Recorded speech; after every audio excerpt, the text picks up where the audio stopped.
मुख्यमंत्री हर्ष संघवी રાજકોટના કાગવડ ખાતે આવેલા ખોડલધામ ખાતે પહોંચ્યા હતા। નાયબ મુખ્યમંત્રી બન્યા બાદ તે પ્રથમવાર ખોડલધામ આવ્યા, જ્યાં તેમનું ગાર્ડ ઓફ ઓનર આપીને સ્વાગત કરાયું। નાયબ મુખ્યમંત્રીએ માં ખોડલના દર્શન કરી ધન્યતા અનુભવી। અસરગ્રસ્ત ખેડૂતોને માં હિંમત આપે તેવી પ્રાર્થના કરી।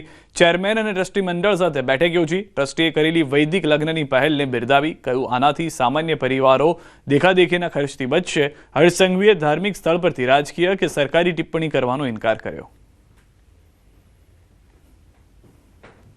લગ્ન માટે જે પ્રયાસો ચાલુ કરવામાં આવ્યા છે, મધ્યમ વર્ગ અને સામાન્ય પરિવારો માટે આ એક ખૂબ મોટું કાર્ય અહીંયા ચાલુ કરવામાં આવ્યું છે અને ખૂબ જ ટૂંકા ગાળામાં 100થી વધારે લગ્નો અહીંયા થઈ ચૂક્યા છે વૈદિક પદ્ધતિથી।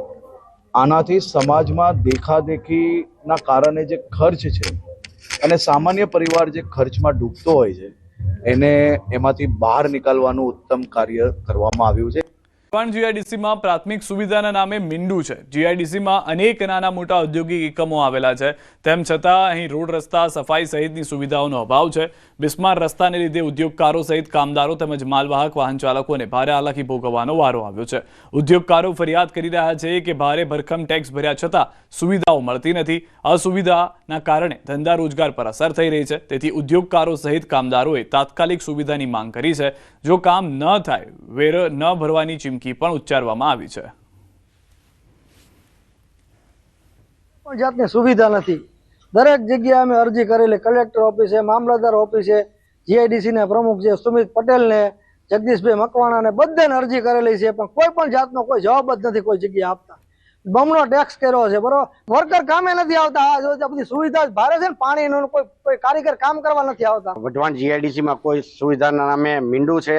અહીંયાના મહાનગરપાલિકા જ્યારે બની અને 10 મહિના થવા છતાંય સુરેન્દ્રનગરમાં કોઈ વિકાસ જેવું દેખાતું નથી। ગટરના પાણી બહાર નીકળે છે, કોઈ યુનિટ વાળા બહાર રહી નથી શકતા।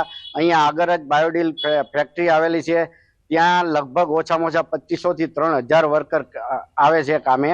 એમાં મહિલાઓ એટલી આવે છે, પુરુષો એટલા આવે છે। સાંજે તમે અહીંયાથી નીકળી ન શકે એવી હાલત છે। માંગ એક જ, અમને સુવિધા આપો। સુવિધા ન આપો તો અમે ટેક્સ નહીં ભરીએ।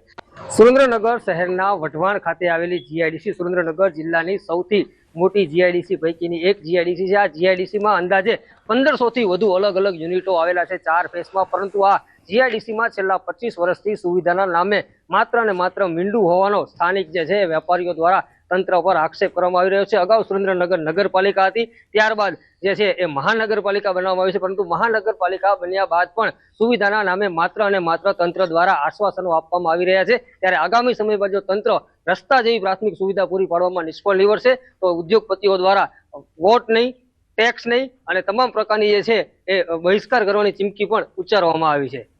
જામનગર જિલ્લા વિકાસ અધિકારીએ તમામ ગ્રામ પંચાયતોને સૂચના આપી છે કે ખેડૂતોને કૃષિ સહાય માટે ફોર્મની પ્રક્રિયામાં સરળતા રહે તે પ્રકારે કામગીરી કરવા નજરમાં આવવી જોઈએ। સાથે જ જિલ્લા વિકાસ અધિકારી અંકિત પન્નુએ કાલાવાડ ટીડીઓના વાયરલ લેટરને લઈને પણ સ્પષ્ટતા કરી। જિલ્લા વિકાસ અધિકારીએ કહ્યું કે મેં વેરા અંગે જિલ્લાના કોઈ પણ તાલુકા વિકાસ અધિકારીને સૂચના નથી આપી। કૃષિ સહાય પેકેજના ફોર્મ ભરવા માટે આવનાર ખેડૂત પાસેથી કોઈ પણ પ્રકારના વેરાની વસૂલાત ન કરવા સૂચના આપી છે।